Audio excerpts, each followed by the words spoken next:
काम राज्य की माया प्राचीन समय की बात है। भगवान बुद्ध अपने शिष्यों के साथ एक नगर में प्रवास कर रहे थे। वहां एक राजा था जिसका नाम था राजा सुरसेन। राजा को अपनी शक्ति, वैभव और विलासिता पर बड़ा गर्व था।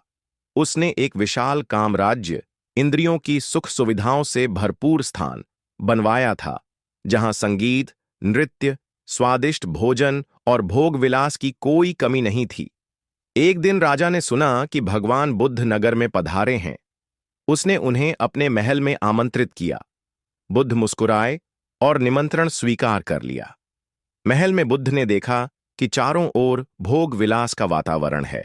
सुगंधित फूल, मधुर संगीत, रेशमी वस्त्र और हर प्रकार की इंद्रिय तृप्ति की सामग्री। राजा ने गर्व से कहा, भगवान, देखिए, यह है मेरा काम राज्य।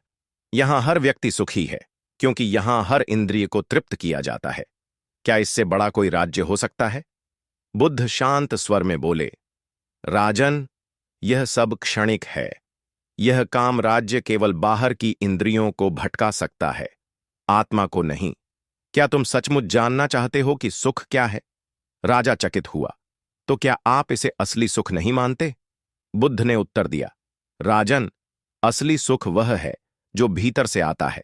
जब मन शांत होता है, वासनाएं शांत होती हैं और आत्मा स्वयं में तृप्त होती है, वही है असली राज्य। राजा थोड़े क्रोध और घमंड में बोला, तो क्या आप कह रहे हैं कि मेरे इस राज्य की कोई कीमत नहीं?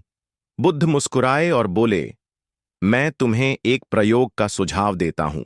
एक दिन के लिए अपने सारे भोग छोड़ दो, ध्यान में बैठो, व्रत रखो और केवल आत्मनिरीक्षण करो। यदि तुम्हें शांति मिले तो समझना कि सत्य क्या है। राजा ने चुनौती मान ली। अगले दिन उसने राजसी वस्त्र उतार दिए, महल छोड़ दिया और एकांत कुटिया में ध्यान करने बैठा।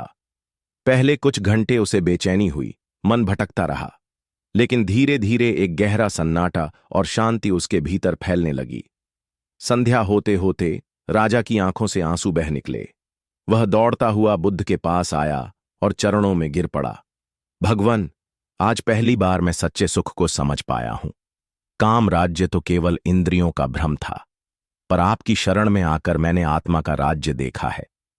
बुद्ध ने उसे उठाया और कहा, राजन, जिसने स्वयं पर विजय पाली, वही सच्चा सम्राट है। शिक्षा, सच्चा सुख बाहरी भोग विलास में नहीं, बल्कि आत्मिक शांति और आत्मज्ञान में है। जो अपनी इच्छाओं पर नियंत्रण पाले, वही जीवन का असली राजा बनता है।